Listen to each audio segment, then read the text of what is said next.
Hi, I'm Rabbi Alon Ferenczi, speaking to you from Heska Emunah Synagogue of Knoxville, Tennessee, part of a midweek Torah talk to get you ready and thinking for the Shabbat ahead. This is Parashat Ki Tetze, somewhere close to the middle of the book of Deuteronomy, which contains the mitzvah, the commandment that God enjoins us not to dress in the clothes or weapons of another. Which is to say, one might view this as a prohibition against transvestism.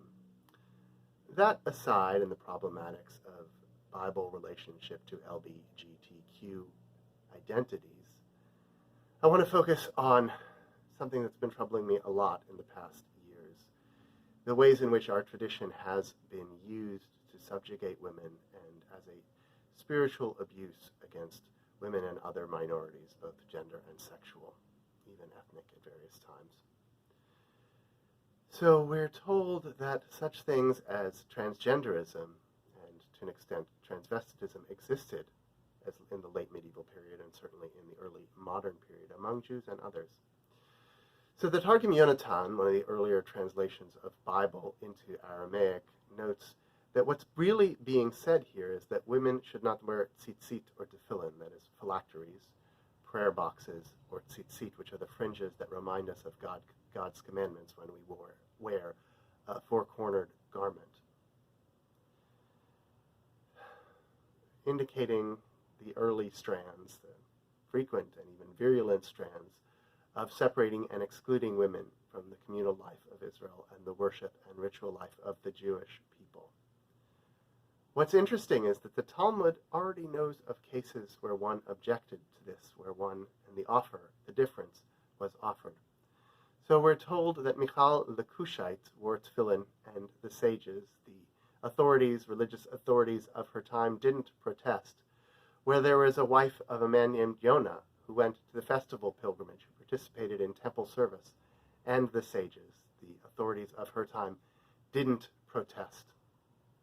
At the very earliest strands of post-biblical religion, and even in the Bible itself, with figures like Miriam and Deborah, there were women who stood apart, who stood outside the prohibitions and fought them from without. In some ways, this troubles me as a certain kind of apologia for the misogyny of our tradition. Look, there were examples of women acting bravely and acting within the Jewish system. It should remind us that it's not enough, that we in our own time have to expand the ambit of concern of the Jewish people and the Jewish religion, that we must strive for full inclusion of women and other subjected groups in the Jewish people.